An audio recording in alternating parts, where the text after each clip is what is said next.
It all started in London. At first it was subtle. People coughed in crowded tube cars, shrugged off fevers as colds, and carried on. No one realized the city itself was becoming the epicenter of the end.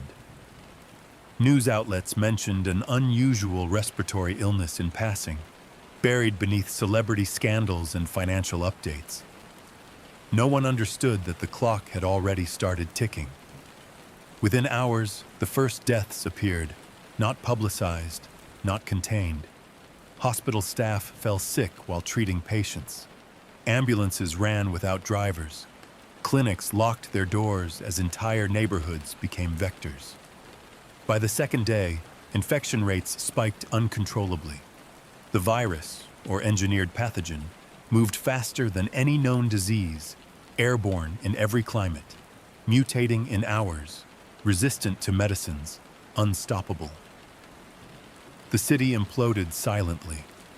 Tube stations filled with the coughing and dying, roads clogged with abandoned cars, offices left midday with workers slumped over desks.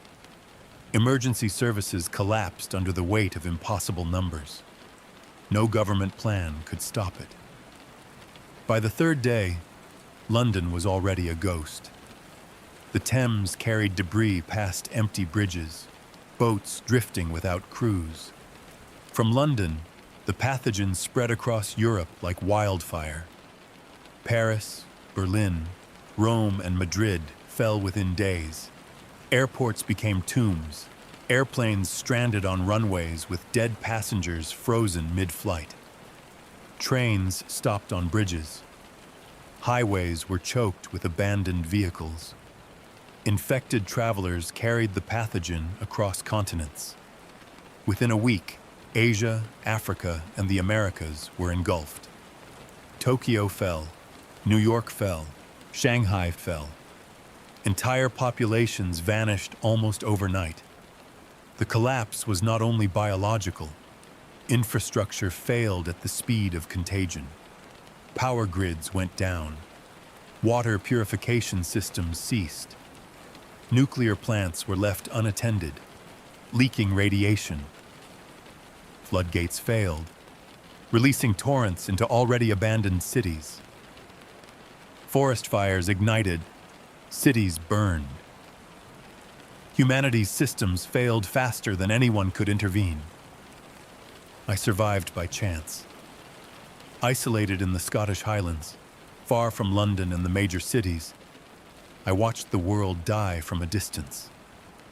At first, I didn't believe it. I waited for warnings, rescue teams, governments reasserting control. There were none. Only silence. Traveling down from the highlands, reality hit me.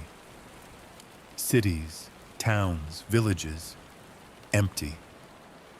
London's streets were strewn with abandoned cars, overturned shopping carts, papers fluttering in the wind. Bodies lay where people had collapsed, some stiff, some decayed, some still twitching with the last spasms of life. The smell of death mixed with rain, diesel, and urban decay. Everywhere, nature was reclaiming its territory. Weeds sprouted through cracks in asphalt. Vines climbed skyscrapers. Wild animals wandered freely through streets. Wolves hunted in the ruins of Paris. Deer grazed in Trafalgar Square. Rivers and canals carried debris, while crows and gulls circled over abandoned cities. Civilization had ended, but life went on in strange, indifferent ways. Survivors were rare. I encountered the first one standing on a rooftop in Brussels, waving a reflective sheet as a signal. We didn't speak much. Words felt dangerous, unnecessary. Survival required silence, observation, caution. Everyone was changed. Not immune, not prepared, just lucky. The few who survived this first week did so by accident, by isolation, or by quick instinct. By the second week, the scope of extinction became horrifyingly clear. Cities like New York, Istanbul, Beijing, and Sao Paulo were silent. Traffic lights hung frozen. Markets rotted. Hospitals became tombs. The global population plummeted from billions to just a few thousand. By the end of the month, estimates whispered through rare encounters suggested fewer than 200 survivors worldwide. The weeks following London's collapse were worse than the week itself. Roads became impassable with debris and abandoned vehicles. Bridges collapsed. Floods and fires spread unchecked. Radiation leaks, chemical spills, and structural failures turned cities into death traps. Survival wasn't just about avoiding the pathogen. It was about outrunning the consequences of civilization dying around you. Those who survived carried the pathogen's mark in other ways. Some were fully immune. Others resisted it, but became weaker, with chronic coughs, fevers, or hallucinations. Loneliness became a constant companion. Hunger sharpened instinct. Trust was dangerous. Encounters with other survivors were rare, fleeting, and often fatal. The world was no longer cooperative. It was a landscape of hazards, both living and environmental. By the end of the first month, the scale of humanity's reduction was almost unimaginable. London, the epicenter, remained a decayed monument to what had been. Empty tube stations, abandoned Buckingham Palace corridors, derelict hospitals, each a tomb for thousands. Across continents, survivors navigated empty cities, forests overtaking highways, deserts creeping into farmland, and oceans spilling over abandoned ports. The week humanity ended was brutal, efficient, and merciless. No bombs, no nuclear exchange, no firestorms, just a pathogen and a world unprepared for precision. Cities crumbled, infrastructure failed, and humans were eradicated with mathematical speed. London was ground zero, but its death rippled through every major city, every country, leaving only fragments of life behind. I survived, watching, moving, scavenging. The world would never return to what it was. Humanity had been reduced to whispers. 200 or fewer souls scattered across continents, hiding, hunting, enduring. Every step, every breath carried awareness. There is no going back. London had fallen, and the world followed. The world after London was unrecognizable. Cities that once pulsed with millions of voices now sat hollow, monuments to a vanished civilization.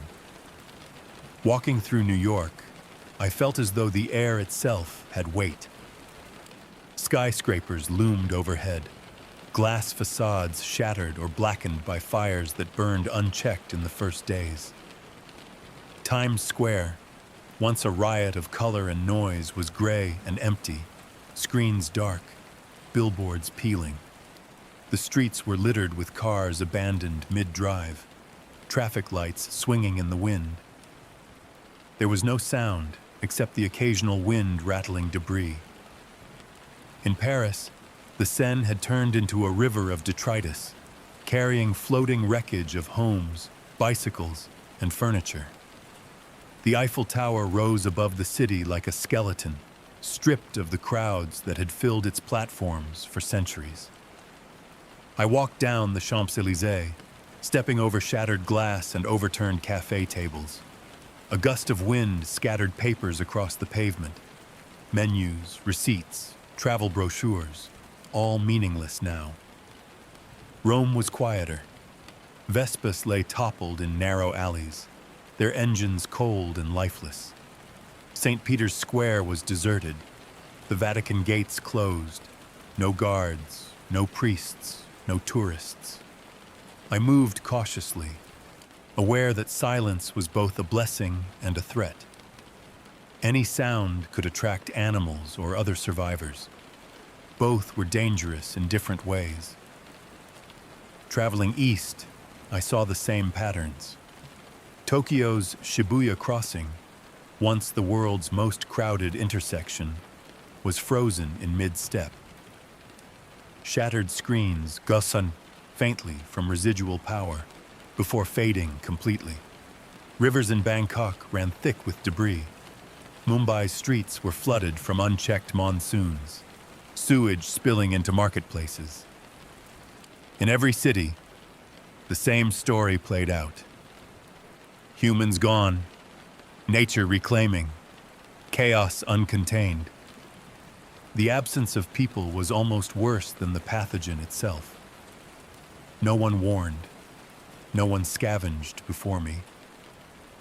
Every abandoned vehicle, every empty store, every frozen television was a silent accusation.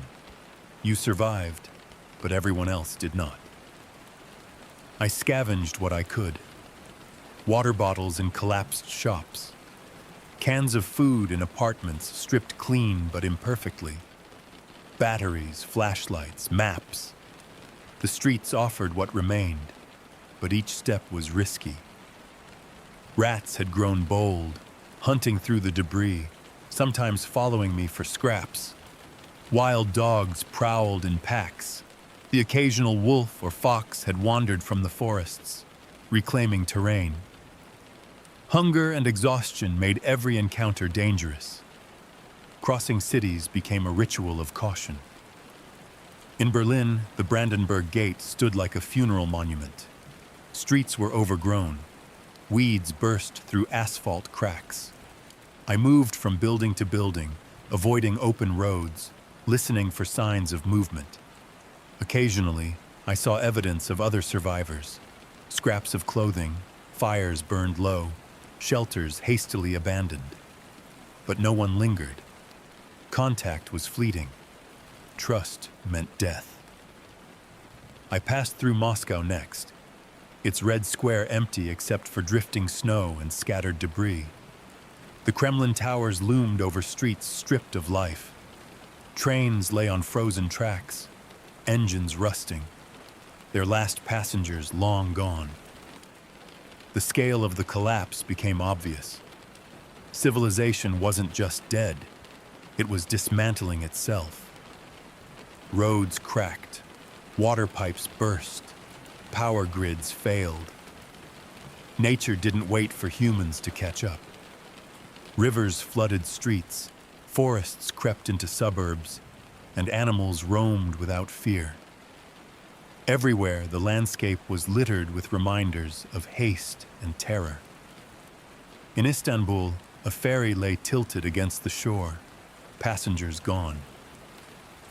In Cairo, the Nile carried debris from markets and homes into the city. In Rio de Janeiro, abandoned cars clogged streets near Copacabana Beach, waves washing up sand over license plates. I learned quickly. Survival required speed, observation, and ruthless attention to detail. The psychological toll was immense. Cities are meant for people, for movement, for life. Without humans, the emptiness becomes oppressive. Walking through Times Square or Trafalgar Square or Tokyo Station, the silence presses in. Memories of what was, the laughter, the arguments, the chaos of crowds return unbidden. In that silence, you hear the world breathing differently, indifferent to survival. I learned to move with the rhythm of decay.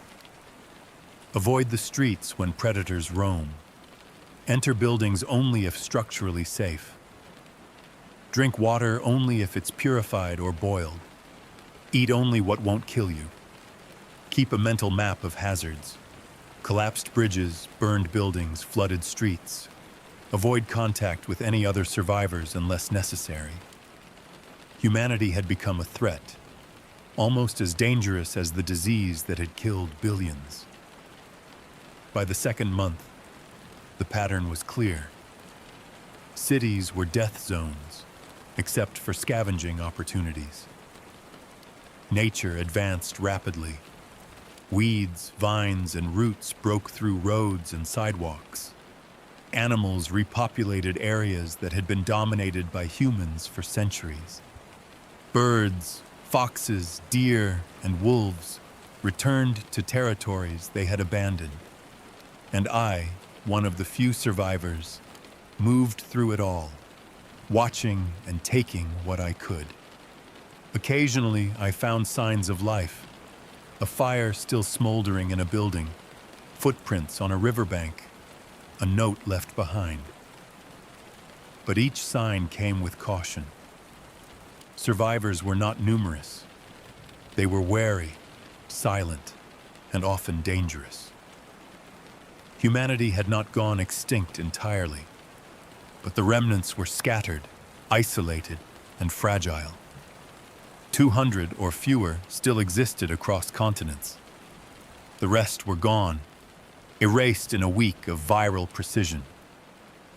And yet, despite the devastation, the cities remained strangely familiar.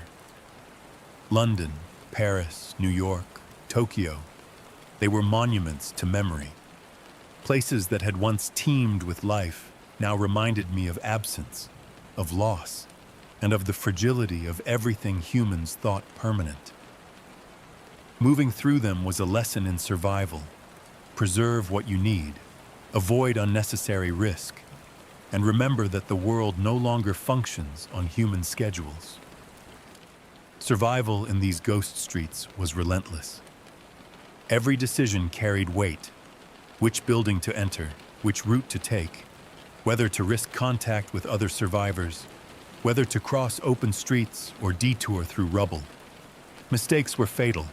Hunger, exhaustion, exposure, they all killed quietly, relentlessly, like the disease that started it all in London. The cities became maps of memory and caution. Skyscrapers, bridges, landmarks. They were no longer symbols of human achievement. They were reminders of mortality, lessons etched into steel and stone.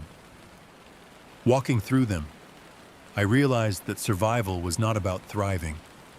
It was about endurance. Each step forward was proof that I had made it this far, and a reminder that the world I had known was gone forever. The first time I saw another human, I almost didn't believe it. A shadow slipped between the ruins of a city that should have been empty. My chest tightened. My heart thudded like a warning drum. For a moment, I thought it was a trick of light, a reflection off broken glass, or the movement of a wild animal. Then I saw the unmistakable curve of shoulders, the cautious gait of a person carrying a worn pack, hunched and careful, moving like a ghost through abandoned streets. We didn't speak. Words were dangerous. A cough, a shout, a sudden movement. Any signal could lead to conflict. We measured each other with eyes, a silent negotiation of distance, of intent. One tilt of the head, a gesture acknowledging presence, and then we melted into opposite shadows. Humanity had become specters, fleeting and suspicious, ghosts who passed one another in silence. I realized then how scattered we were. Survivors weren't communities or networks. They were individuals, or at most, pairs, moving cautiously through the ruins. Cooperation was a relic of the past. Contact was measured, fleeting, and often fatal. Each encounter was a risk: confrontation over resources, accidental exposure to the pathogen, or violence born from desperation. We were all strangers, yet bound by the same fragility, navigating the same world that had reduced us to whispers. In Berlin, I followed footprints through streets overrun with weeds. They led me to a burned-out apartment block. Inside, faint signs of life lingered: a half-burned candle, scraps of food arranged meticulously, a blanket folded and abandoned. Someone had been here recently, but they were gone. A note, scrawled in charcoal on a wall. Move on, don't stay.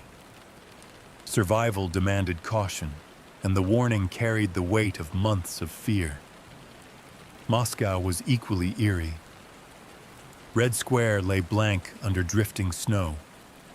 I saw footprints leading to an underground passage, faint evidence of a survivor navigating the city's skeleton.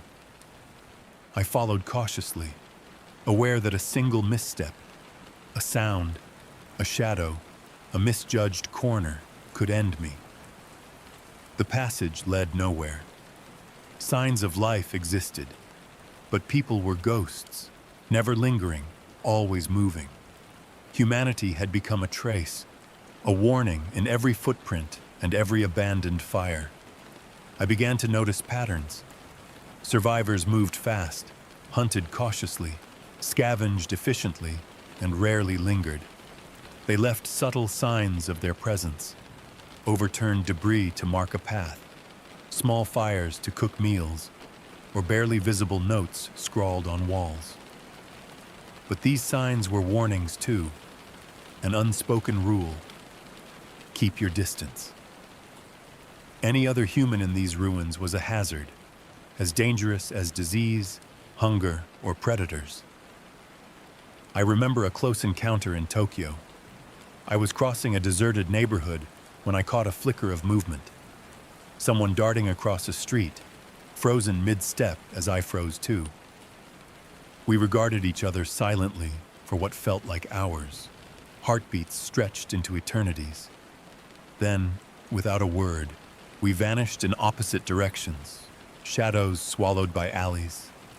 It was a pattern that repeated itself over and over across continents. No interaction, no trust, only survival.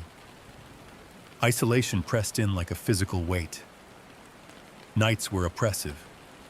Empty buildings echoed every sound. Wind rattled debris against walls. Memories of the old world assaulted me. The roar of crowds, car horns, children laughing, music spilling from cafes. Now silence was total, relentless, and suffocating. It gnawed at the edges of thought, making me question every step, every plan, every decision. Loneliness was a constant companion, more persistent than hunger. Animals, once pushed aside by human activity, had become bold. Wolves prowled streets in packs. Foxes scavenged near buildings. Crows swooped with daring precision. Each encounter was a threat. I learned to read the city as a map of hazards, where predators hunted, where food could be found, where water was safe. Every decision carried weight. Every misstep could be fatal. Food and water were precious, but humans had become another form of danger. I stumbled upon a survivor looting an abandoned convenience store in New York. We froze. Our eyes locked across the empty aisles. A single false move could have led to violence. Instead, we both retreated, silently, understanding that cooperation was impossible, that trust was a gamble most couldn't afford. Survival demanded solitude. The psychological toll was relentless. Cities became labyrinths of memory and threat. Berlin's Brandenburg Gate, Paris's Champs-Élysées, Tokyo's Shibuya Crossing. Symbols of humanity were now reminders of absence, loss, and fragility. Every street, every building, every shadow reminded me that life had been reduced to calculation. Where to step, where to shelter, where to take risks. I began to track other survivors indirectly. Fires burned low in abandoned buildings. Discarded food indicated recent occupation. Footprints traced across mud and snow. These traces were clues, warnings, and maps. But finding another living person rarely brought comfort. Most were hostile, awed, or cautious. The few interactions I experienced ended as quickly as they began, leaving only the awareness that others existed, but rarely stayed. By the third month, the scale of survival became painfully clear. 200 humans, scattered across continents, moving cautiously through ruins, scavenging, hunting, and avoiding one another. The rest had vanished, erased by disease, exposure, hunger, or accident. Civilization had collapsed, leaving only fragments. Empty streets, abandoned homes, forests reclaiming suburbs, rivers spilling into cities, and the faint heartbeat of life continuing where humanity had failed. Every encounter, every observation, reinforced a brutal lesson. Survival was no longer about hope. It was about endurance, calculation, and isolation. Every step carried risk. Every interaction could end in death. Humanity was no longer a community. It was a threat, a hazard to navigate alongside hunger, predators, and the unforgiving landscape of a dead world. Walking through these ghost cities, tracking shadows, reading footprints, and listening to the silence, I realized what survival meant now. It was movement, observation, patience, and fear. It was enduring the absence of people while navigating the dangers of a world that had been abandoned by billions. Humanity existed only as traces, shadows, and fleeting glimpses. And for those of us left, life had become a sequence of careful steps, silent observation, and the unending tension between existence and extinction. Survival has become a game of constant calculation. Hunger and thirst were immediate threats, but every action carried unseen dangers. London had been my first proving ground. The streets were quiet, too quiet, lined with abandoned cars, overturned bins, and shattered glass. Every corner held the potential for predators, both human and animal. I learned quickly, move silently, observe constantly, and never linger. Inside a looted supermarket, I found a few cans of beans. The rusting shelves creaked as I moved, and somewhere behind the debris, rats stirred, their eyes glinting in the dim light. I froze, hand on a makeshift weapon, a piece of pipe I'd sharpened for emergencies. One misstep and I would have been cornered. Hours passed before I felt safe enough to gather what I could carry. Every scavenged morsel became a small victory, every moment outside the shadows a risk. Hunting became the next test. The outskirts of Berlin offered a new challenge. Overgrown streets hid herds of deer and packs of scavenging foxes. I had no proper weapons, only improvised snares and traps fashioned from rope, wood, and broken furniture. One evening, I set a trap near a derelict fountain. Hours passed. The cold bit through my coat, and I imagined every sound as a threat. Branches cracking under unseen weight, the rustle of fur, or the approach of another human. When a deer finally tripped the snare, relief hit me like a tidal wave. Its meat would sustain me for days, but the adrenaline lingered long after. Animals were unpredictable. One night in Paris, a wild boar charged from an alleyway, tusks gleaming, eyes glowing in the darkness. I dove behind a rusted car, scraping my shoulder and leaving a streak of blood that would draw attention if I lingered. My breath came in ragged gasps as I watched it vanish into the shadows. The encounter reminded me that the world no longer belonged to humans. Nature had reclaimed it, and every step outside my temporary shelters was a gamble. Water became a relentless obsession. Rivers and canals were choked with debris, some tainted with chemicals from abandoned factories. Rainwater collected in bathtubs, jars, or improvised containers became precious. I boiled what I could, rationing every drop. Once in Mumbai, I ventured into flooded streets to reach a rainwater reservoir, navigating floating debris and drifting corpses, muscles straining, heart pounding, until I filled my containers and slipped back to safety. Every sip was survival, every drop earned. Food was equally precious and fraught with danger. In Tokyo, abandoned grocery stores offered a mix of luck and risk. Cans were scarce. Some stores had been picked clean, others partially stocked but surrounded by hazards. Collapsed floors, scavenging animals, or signs of other survivors. In Istanbul, I scavenged coconut trees and foraged small fish from canals, improvising hooks from broken pipes.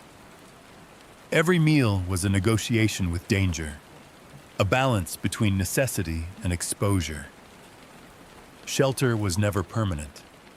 In Berlin, I occupied a burned-out apartment, barricading doors with scavenged furniture. Rats tried nightly to invade. Wild dogs prowled the streets below. Fires provided warmth, but also drew attention. I learned to light small, controlled flames at night, extinguishing them before dawn to avoid being seen. Every shelter was temporary, a fragile bubble in a hostile, empty world. The environment itself turned lethal. Floods in Cairo, fires in Siberia, landslides in the Alps. Snowstorms buried streets and trapped me for days in Moscow. Heat waves cracked the soil and dried rivers in the Middle East. One misstep, a weak plank on a bridge, a slick rooftop, a hidden hole, could mean death. The world had become a crucible, and each day survived was a small, hard-won victory. Other humans were rare, but dangerous. I remember one encounter in New York. A figure rifled through a burned-out convenience store. We froze, assessing each other. One wrong glance, one sudden movement could have escalated into violence. In the end, we withdrew silently, retreating into separate shadows. Trust had become a liability. Solitude was safer, but loneliness was an unrelenting companion. Observation and planning became survival tools. I mapped abandoned cities in my mind, safe zones, hazards, scavenging opportunities, predator routes. London had streets of food, but also areas teeming with wolves and scavengers. Paris had shelter but flooding in low-lying areas. Every city required reconnaissance, patience, and constant vigilance. Survival was as much about foresight as about hunger or thirst. Routines emerged. Morning scavenging, midday hunting, evenings securing shelter, nights observing the city's quiet. But monotony brought its own terror. Hunger clawed at patience. Fatigue frayed nerves. Memories of the old world, crowds, laughter, noise, haunted every empty street and hollow building. Silence became oppressive, almost sentient, pressing against the mind. By the third month, the truth was undeniable. Survival wasn't about comfort or hope. It was endurance, adaptation, and relentless vigilance. Every day was a calculation. Every movement, every choice was weighed in seconds. Mistakes were fatal. Hunger, thirst, predators, weather, other humans, they were all immediate threats. Yet, even in the struggle, small victories reminded me that life was still possible.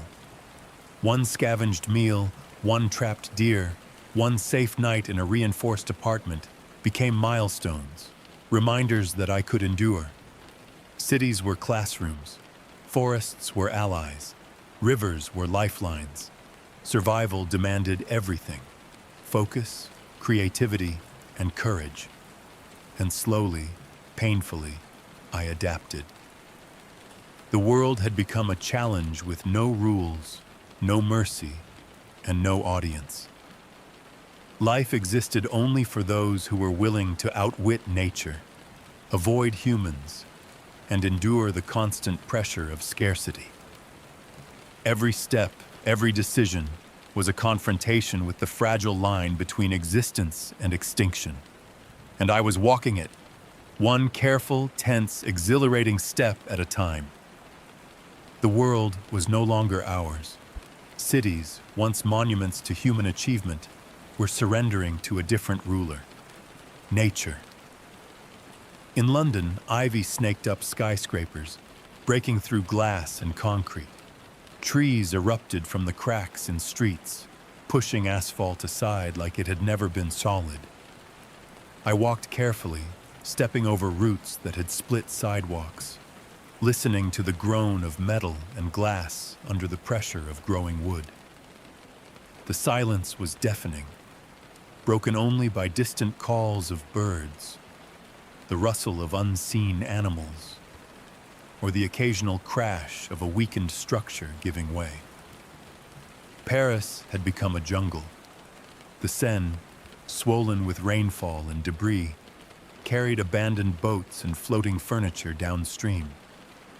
On the banks, reeds and wild grasses had overtaken the quays.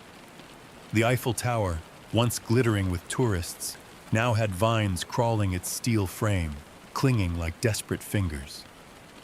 I climbed carefully to survey the city, the view surreal, rooftops blanketed with moss, streets hidden beneath tangled green, vehicles barely recognizable beneath a living carpet of plants. Nature wasn't just reclaiming, it was aggressive. In Berlin, I navigated streets overtaken by forests that had moved in like invading armies. Every corner held risk, branches snapping, animals hiding, unstable buildings threatening collapse. Wolves, once shy, now prowled the edges of human ruins, hunting freely. A fox darted across an abandoned street, clutching a bird it had killed, unafraid. The predator-prey balance had shifted, and humans were no longer at the top. Water had changed too. Rivers in Cairo had spilled over their banks, flooding streets and markets. Trash and debris floated in currents that had once been orderly canals. In Mumbai, monsoon rains carved new paths through the city, sweeping away what remained of roads and walls. The environment didn't wait. It advanced. Humanity had been slow, and the planet moved without hesitation. I witnessed this reclamation in Tokyo. Skyscrapers leaned precariously, metal rusting, glass shattered. Trees burst from rooftops, roots gripping steel like claws. Small birds nested in offices. Foxes prowled the streets, and crows had learned to scavenge from the abandoned. I moved carefully, using the shadows of trees, towers, and buildings for cover, aware that a single misstep, falling timber, hidden hole, loose floor, could mean death. The emotional weight was immense. Cities I had known, streets I had walked, now felt alien. Memories of human noise, laughter, and crowds haunted me as I moved through overgrown streets. Nature was beautiful, terrifying, and indifferent. I felt awe, fear, and grief all at once. To see human structures bending under the power of weeds, trees, and animals was to witness the fragility of everything we had built. Animals flourished in ways impossible before. Deer wandered into Times Square, unconcerned. Wolves patrolled empty streets in packs, scouting for rabbits, rats, or birds. Crows swarmed in clouds, scavenging scraps. Even rats had grown cleverer, raiding abandoned buildings with coordination I had never seen. Humans were no longer dominant. We were observers, intruders, prey at the edge of a reclaimed world. Movement required strategy. Streets overrun with roots were treacherous. Flooded buildings hid hazards beneath water. Collapsed roofs could drop without warning. One wrong step in Paris sent a cascade of moss-covered rubble crashing into the street. I barely avoided injury, sliding along a wall, heart pounding, mind sharpened by the constant threat. Isolation intensified. Every movement reminded me that humans were nearly extinct. I occasionally glimpsed another survivor, shadowing across rooftops, slipping between trees, or disappearing into alleys.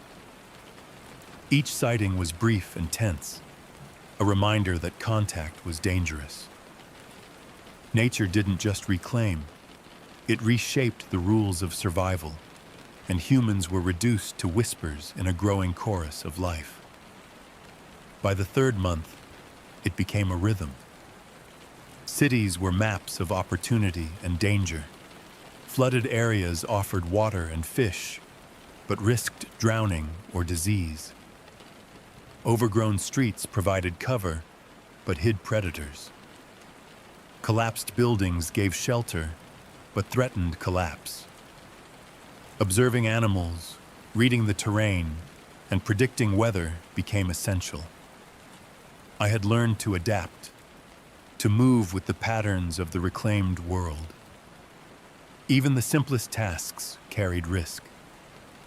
Collecting water from the Seine meant balancing on mossy, unstable platforms, wary of snakes, rats, or loose boards.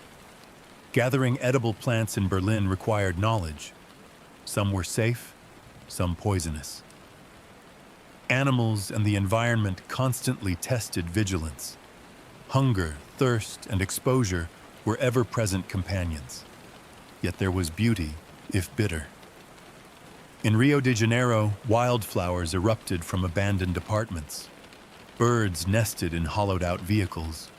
Sunlight fractured through gaps in ruined skyscrapers, creating mosaics of shadow and green. Nature had a rhythm that humans had ignored for centuries, and now that rhythm dominated. There was a quiet poetry to it, even as it reminded me of everything we had lost. The psychological impact was profound. Walking through empty cities overtaken by life-forced reflection, humanity's absence was palpable, and the weight of the void pressed on the mind. Memories of crowds, streets alive with noise, and human chaos contrasted sharply with the silent, overgrown reality. Grief was constant, sometimes heavier than hunger. Yet, observing nature reclaim its domain was also a reminder. Life endured, just not human life. By the fourth month, I began to understand the balance. Survival was no longer just scavenging or hunting.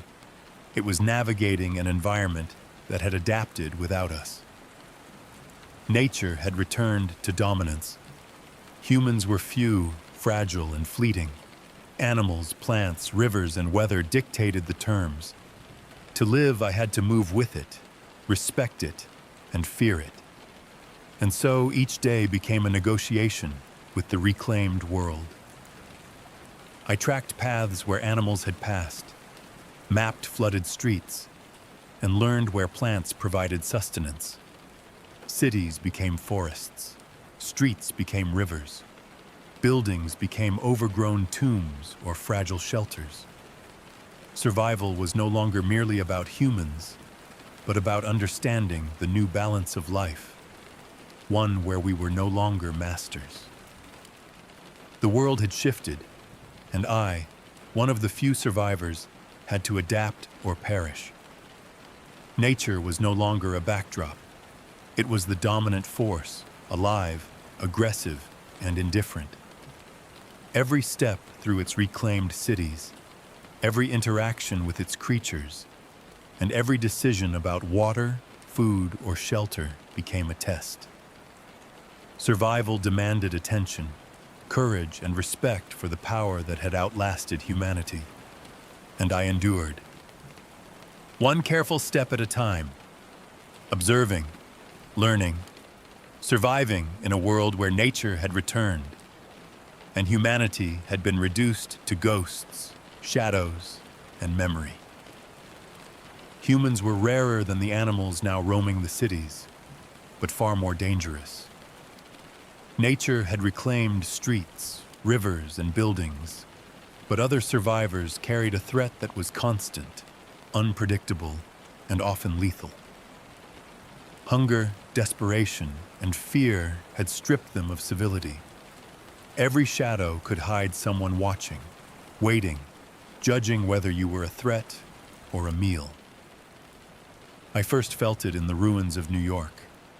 Times Square had become a tangle of weeds, collapsed billboards, and abandoned vehicles.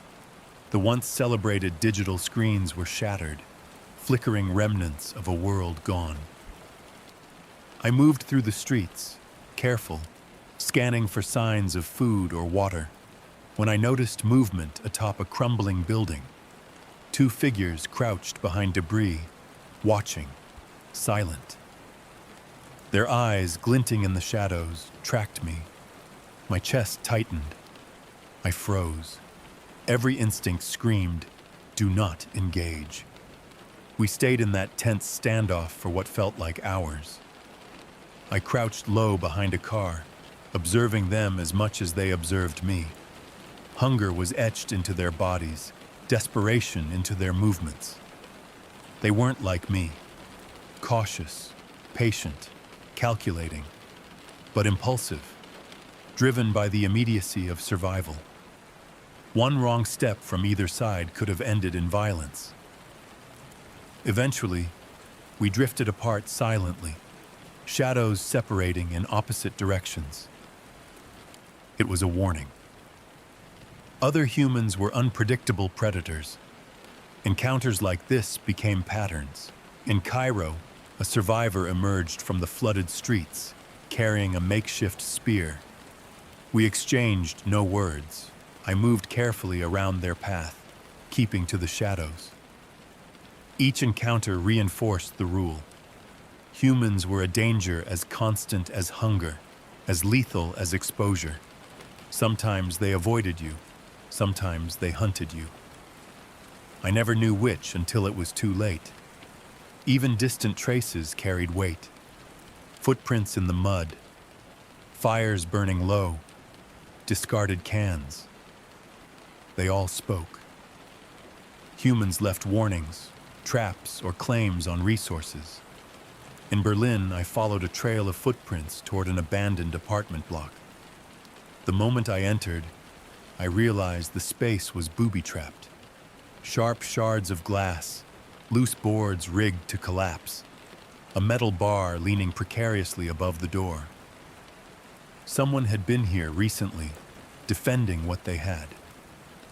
I stepped carefully, heart hammering, and backed out silently.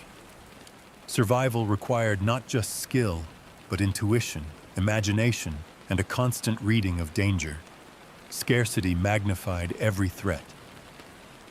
In Mumbai, rivers had receded, leaving me to scavenge in dried-up canals. Another survivor appeared suddenly, emerging from a collapsed building, eyes wary and calculating. Hunger radiated off them in waves. I froze. One false gesture, one sound, could have led to a fight over a single can of food or a puddle of water. We measured each other in seconds before moving in opposite directions. Cooperation was a luxury no one could afford. Isolation became a double-edged sword. On one hand, it was safer. Fewer humans meant fewer immediate threats. On the other hand, it sharpens paranoia and loneliness. Every movement had to be measured. Every sound is analyzed. Even natural noises, wind, falling debris, animals, felt like warnings.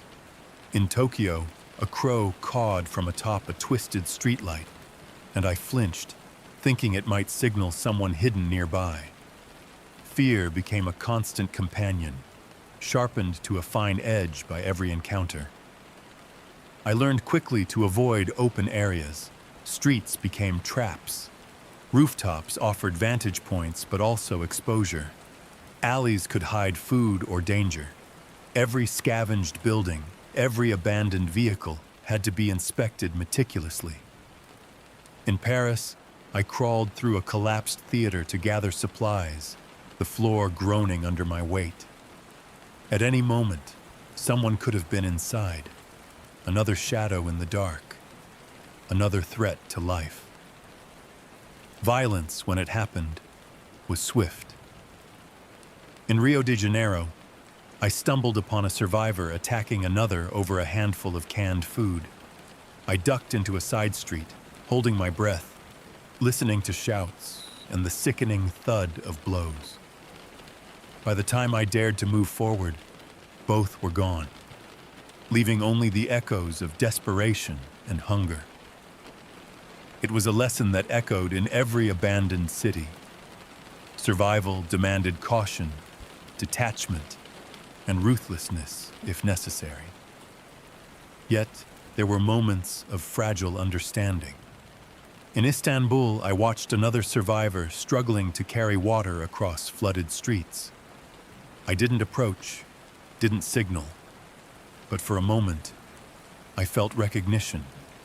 Two humans, both enduring, both alone, both navigating the same perilous landscape. Then they disappeared behind a wall of reeds. Even fleeting acknowledgement was rare, and any attempt at cooperation was fleeting and fraught with risk. Tracking others became as important as scavenging or hunting. I noted footprints, the remains of fires, discarded scraps, or hastily made markings. These were maps of survival, warnings, and sometimes opportunities. They revealed movement patterns, resource locations, and the mindset of others. Observation became essential. Knowledge of where humans had been, or might appear, was as important as knowledge of where water or food could be found. By the third month, the lessons were clear. Humans were no longer companions. They were hazards, predators with intelligence and unpredictability. Every encounter demanded vigilance, every trace a warning, and every assumption tested. Survival required more than skill with food and water.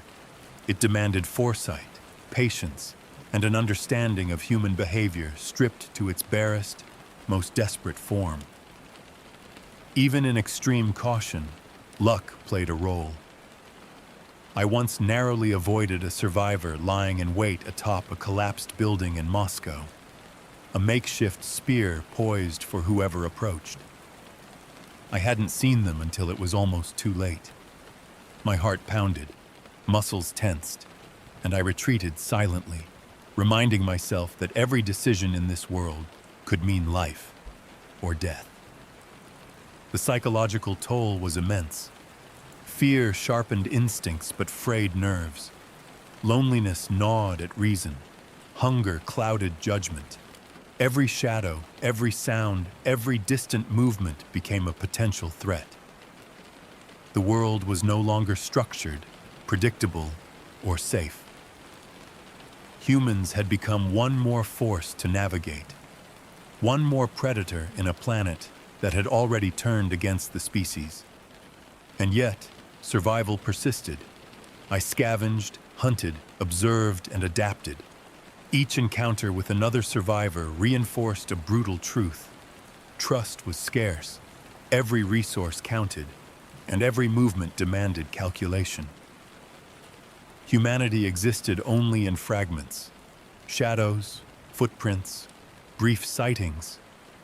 But those fragments were lethal if mismanaged. This new world was defined not by civilization, but by the careful, tense endurance of those few who remained. Nature was relentless, hunger was constant, and humans were as dangerous as any predator. Survival demanded vigilance, creativity, and the will to endure, knowing every step could be your last. I endured. One cautious step, one silent observation, one careful retreat at a time. And in that endurance, I realized the rule of this broken world. To survive, you must outwit nature, avoid humans, and endure the constant pressure of existence itself. Survival was no longer just about hunger or avoiding humans. It had become a struggle against decay itself. The world was rotting around me. Buildings crumbled, streets buckled, rivers stagnated. In Moscow, I stepped through a collapsed apartment, and the smell hit me first. Damp wood, mold, rot, and something sharper, metallic, a hint of blood or rusted metal.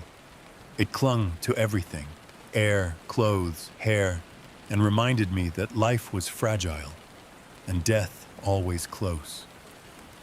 Disease crept silently. Waterborne sickness, infections from scratches and bites, spoiled food. These were invisible predators, striking when vigilance slipped. I remembered the narrow escape in Paris. A small cut from a shard of glass became infected, throbbing, swollen. Fever followed. I was weak for days, crawling through the ruins, drinking only what I could safely collect. Survival demanded that I treat wounds immediately, boil water, and ration everything. Even rest became dangerous when the body was failing. Exposure was relentless. Winters in Berlin cut through clothing and bone alike, leaving fingers and toes numb, muscles stiff, and thoughts fogged by cold. Summers in Cairo scorched the earth, melting asphalt, drying rivers, leaving me staggering through sun-scorched streets with cracked lips and raw skin. I learned to adapt. Layered clothing scavenged from abandoned stores, makeshift shelters of cardboard and fabric, careful timing to move in cooler hours. But even with care, the elements were unforgiving. Every day brought a new test. Isolation gnawed at the mind. The silence of abandoned cities weighed heavily. I spoke aloud sometimes, just to hear a human voice, even if only my own. Shadows became companions. Walls seemed to watch, and memory played tricks. Hallucinations of movement in empty streets, whispers carried on the wind. My body was surviving, but my mind teetered. Survival required vigilance not only of the environment, but of my own deteriorating focus and sanity. In London, the Thames had risen, spilling into streets and underground stations. Water was abundant but dangerous, stagnant, contaminated, home to floating debris, rats, and disease. I balanced on debris, fishing cautiously, filtering water through makeshift cloths, aware that a single miscalculation, a slip, a contaminated sip, could kill. Exposure was a predator, as real as wolves or desperate humans, striking when least expected. Food carried risks beyond hunger. Scavenged cans were often swollen, rusted, or rotten. Spoiled meat from hunted animals could trigger sickness or worse. In Tokyo, I learned to identify safe plants, roots, and mushrooms, but even then, a single mistake could have ended me. Eating had become a calculated act, one weighed in seconds and measured against knowledge, instinct, and desperation. Predators were relentless. Wolves prowled overgrown streets in Berlin, taking advantage of abandoned cars and fallen debris as cover. In Paris, wild boars charged from alleys with terrifying force, driven by hunger and boldness. Even rats had grown smarter, scavenging in coordinated packs. Survival required observation, patience, and instinct sharpened to an edge that never dulled. One wrong move meant injury or death. Humans remained unpredictable. In Mumbai, a survivor emerged from a collapsed building, gaunt, eyes hollow, desperation radiating off every movement. They carried a makeshift spear and moved with sudden, jerky motions like a predator. I froze. One false gesture could trigger an attack. We measured each other in tense silence, neither approaching. Slowly, cautiously, I retreated, heart pounding. Humans were no longer companions. They were threats layered atop hunger, disease, and exposure. Mental strain was constant. Nights were filled with restless dreams, memories of the old world invading sleep. Streets I had known, alive with crowds and noise, now felt alien and hostile. The sound of wind through broken windows or trees bending in storms became alarms. Every decision had consequences. Eat now or wait, move now or hide, confront or flee. The margin for error was non-existent. By the fourth month, the accumulation of risk was apparent. My body bore the marks of survival. Cuts, bruises, burns, frostbite, exhaustion. My mind carried the weight of loneliness, fear, and hypervigilance. I had learned to calculate risk at every step. How long to stay in a building, when to cross streets, which sounds to trust, which shadows to avoid. Life was measured in decisions, small and large, all demanding perfect execution. Rivers, forests, and ruins were both lifelines and killers. I scavenged fish from flooded canals in Berlin, avoiding debris and predatory foxes. In Cairo, I harvested roots from partially submerged streets, careful to avoid contaminated water or snake bites. In Tokyo, I climbed overgrown rooftops to gather plants while scanning streets for danger. Survival was adaptation to a world that was both beautiful and lethal, full of opportunity and constant threat. Even small victories were tempered with caution. A can of food, a clean drink of water, or a safe night in a makeshift shelter were ephemeral triumphs, always shadowed by the knowledge that the next hour, the next day, could undo everything. Every step, every bite, every breath required attention, calculation, and endurance.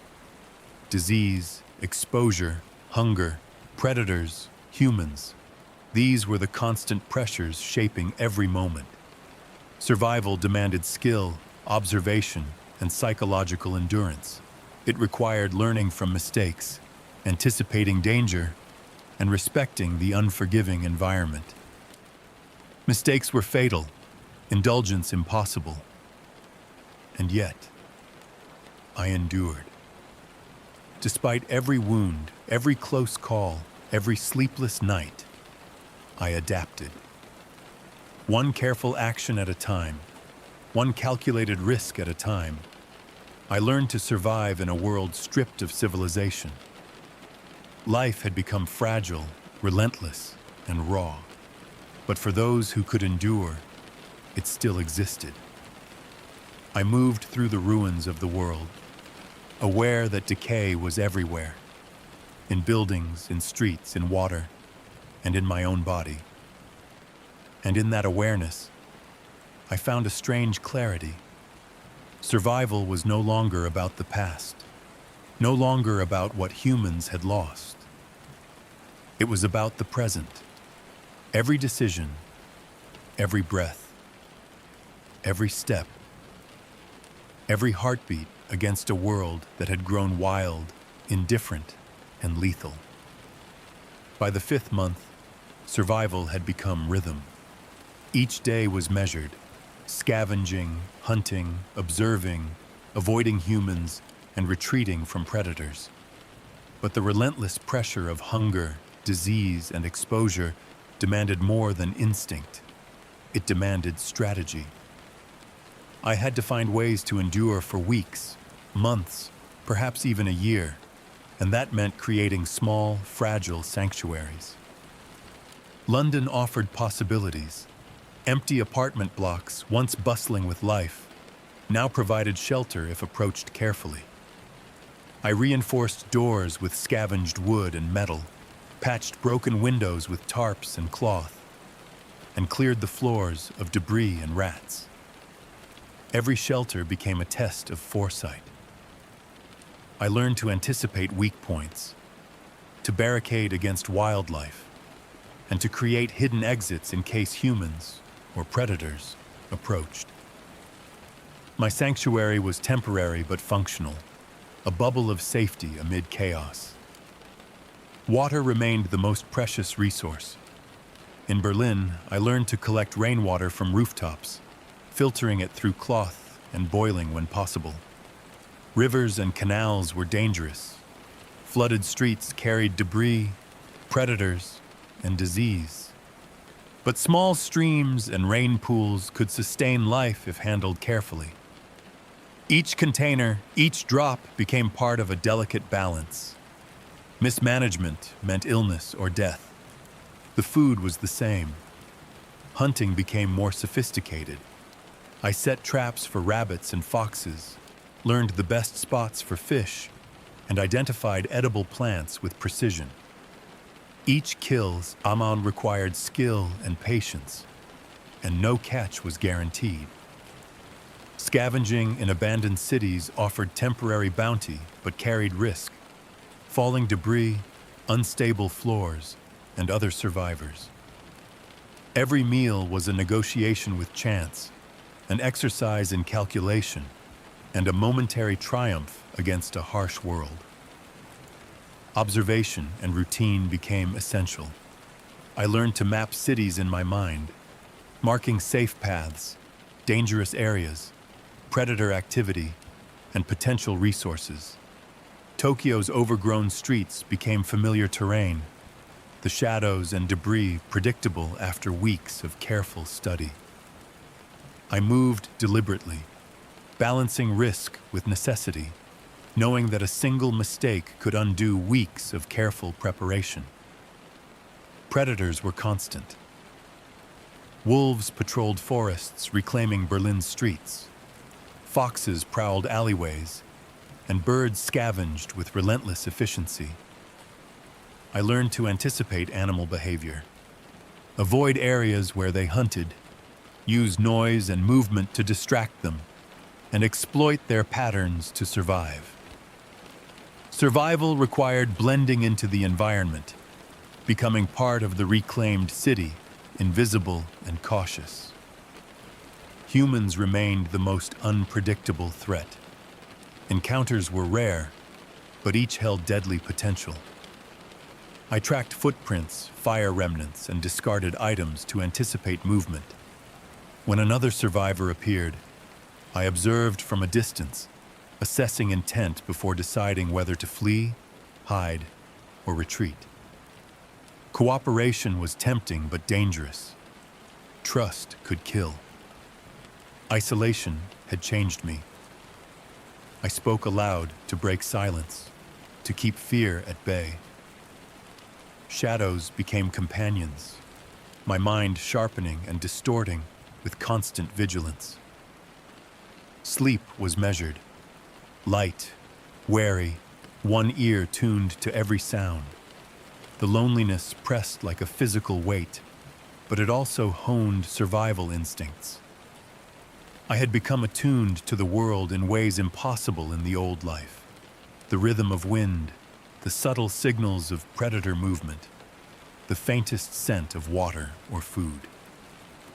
By the 6th month, I began to improvise.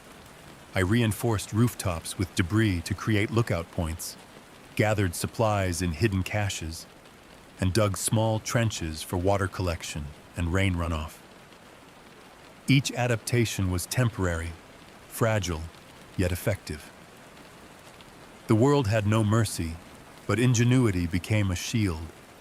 Each small success built confidence. Each small failure taught caution. Survival was a constant experiment in endurance and creativity. I explored abandoned buildings for resources, careful to note weaknesses, collapsing floors, loose debris, or animals nesting in corners. I learned to move silently, to climb safely, and to evaluate structures with the precision of an engineer. In Paris, a collapsed library became a temporary haven, books used for insulation, furniture for barricades, and hidden nooks for storage. Every detail mattered. Every misjudgment could be fatal. Mental endurance was as important as physical. I found ways to maintain focus, to distract from fear, to channel anxiety into observation and action. I kept track of days with marks on walls, rationed supplies carefully, and created small routines to sustain sanity. The mind became a tool for survival, disciplined, alert, and unrelenting. The environment remained unpredictable. Floods, storms, heat waves, and snow could strike without warning.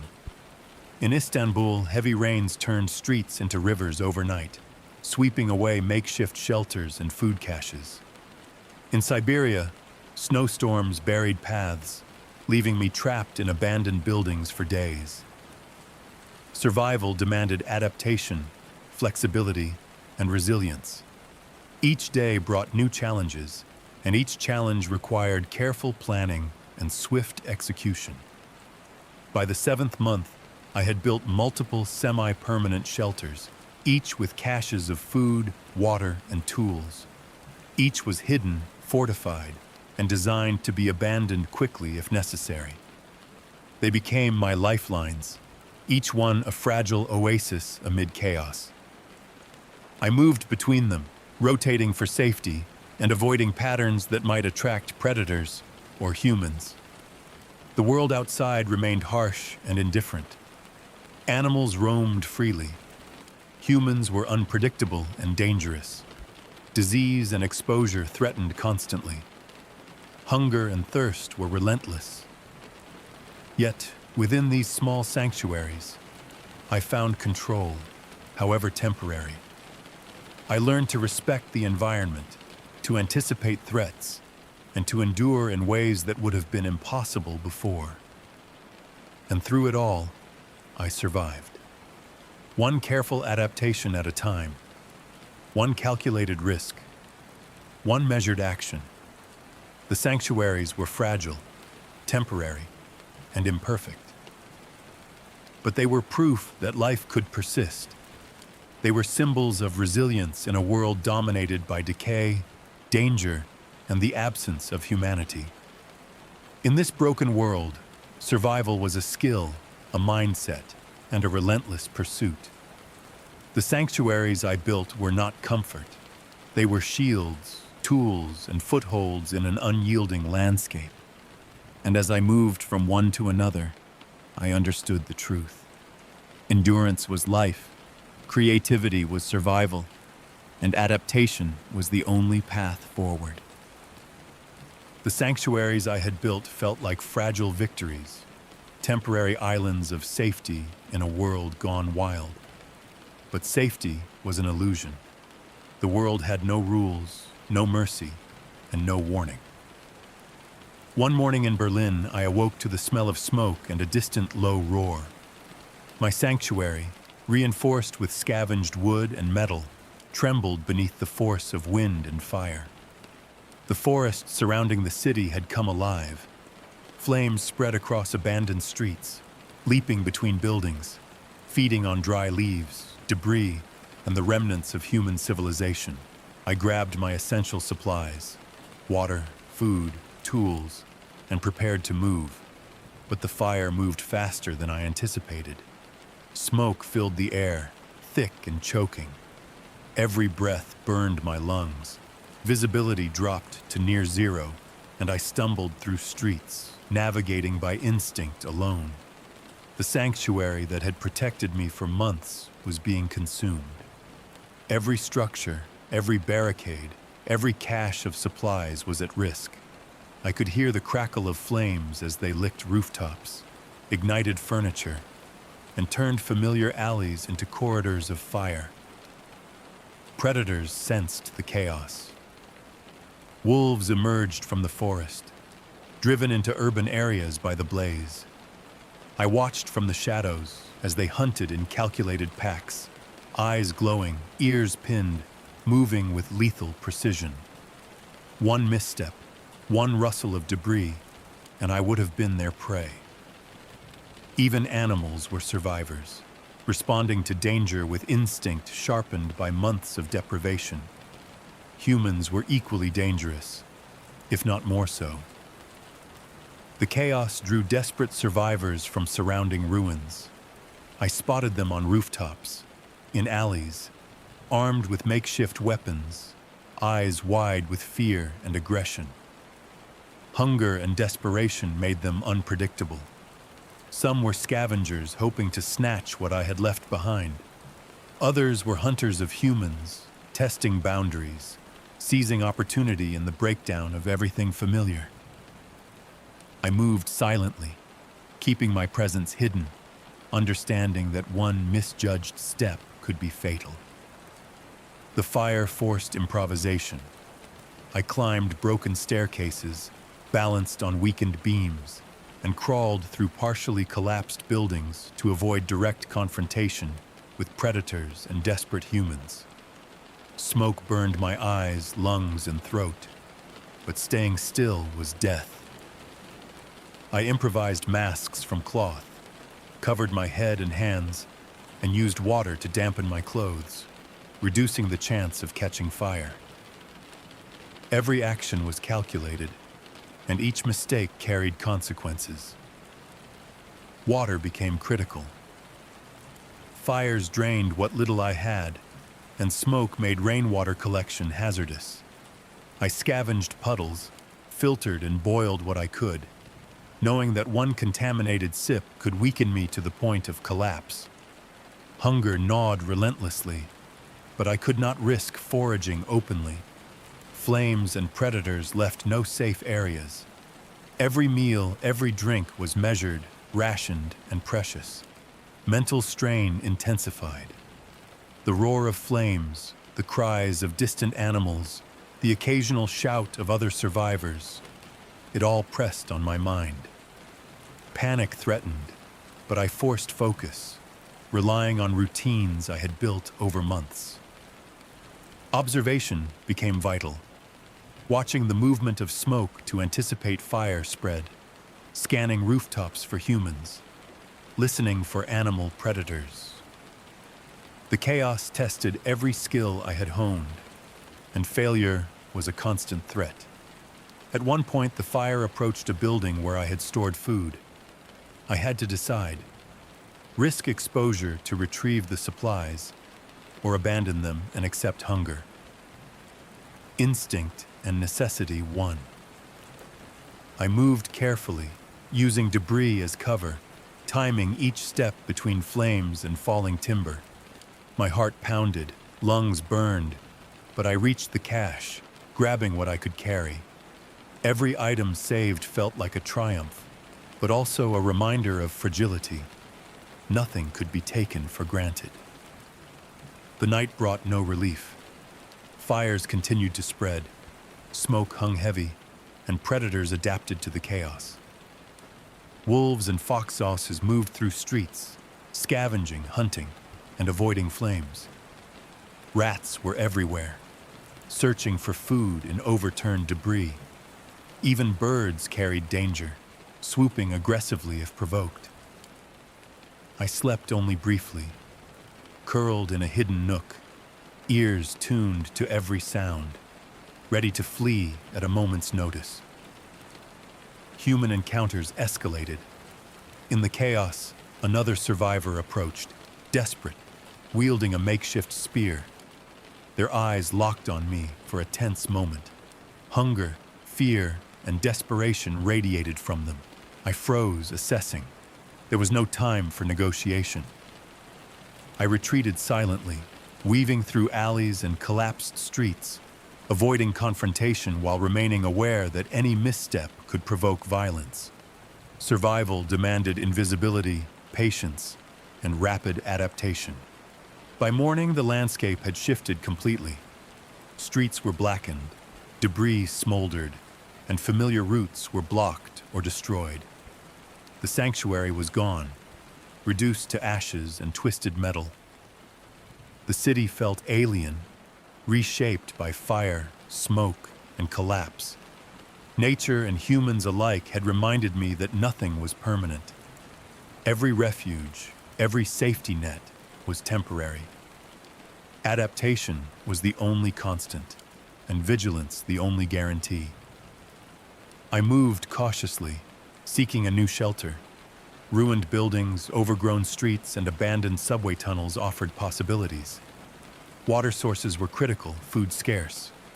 Predators were everywhere, as were signs of other humans.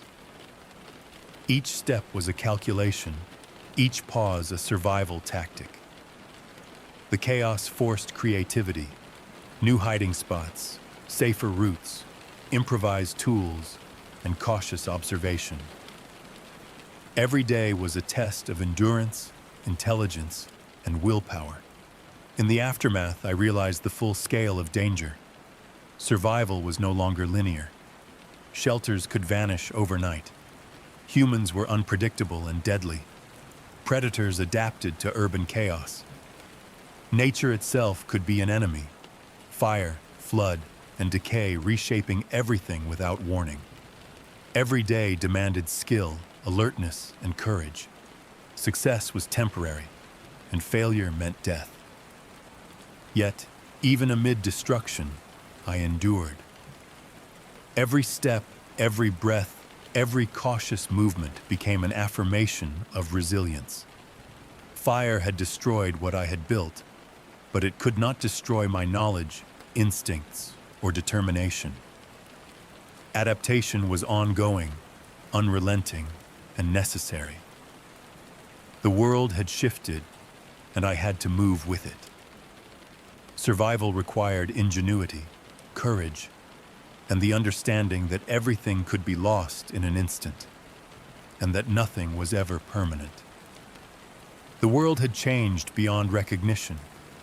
Cities I once knew as bustling centers of life were now overgrown, crumbling, silent. London's streets were thick with weeds and broken glass. Berlin's buildings leaned against one another, held together by ivy and decay. Tokyo's skyscrapers had become vertical forests. Nature had reclaimed dominion. Humans were shadows, and yet life persisted, in all forms except ours.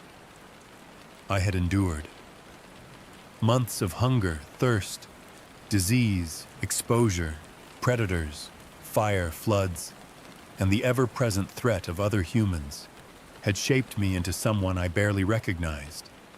Survival demanded everything: patience, observation, ingenuity, and endurance. But it had also cost me something more elusive: human connection, certainty, the comforting illusion that life was predictable. I moved carefully through the remnants of New York. Times Square, once a symbol of human achievement, now bore the scars of nature's reclamation: broken billboards, wild vines, and scattered debris. A few crows circled overhead, indifferent to my presence. I paused, watching them glide effortlessly between broken structures, and realized that their world had adapted more fully than mine. I was a relic, a visitor in a realm that had no memory of me. Every step was measured. Every sound, every shadow, every smell carried information. Water, scarce and precious, was filtered and rationed. Food, hunted, foraged, or scavenged, was treasured beyond measure. Shelter was fragile, always temporary. My life had become a series of calculations, a delicate balance between caution and necessity. Yet within this careful existence, I found rhythm and even a strange sense of purpose. Survival was no longer just instinct. It was art, strategy, and endurance honed to precision. Loneliness was relentless. The absence of human voices left a hollow ache. Occasionally, I glimpsed signs of others, footprints in mud, a distant shadow, a makeshift shelter hastily abandoned. Each trace was a reminder of shared struggle and of danger. I had learned to observe without approach, to respect distance and to trust only my instincts. Interaction was too risky, connection fleeting and potentially lethal. Solitude had become both shield and burden. Memories of the world before haunted me. Streets filled with noise, laughter, the pulse of human life. I carried them like a secret treasure. They were reminders of what had been lost, but also lessons. Adaptability, ingenuity, and the will to endure had always been necessary, even when we believed we were masters of the world.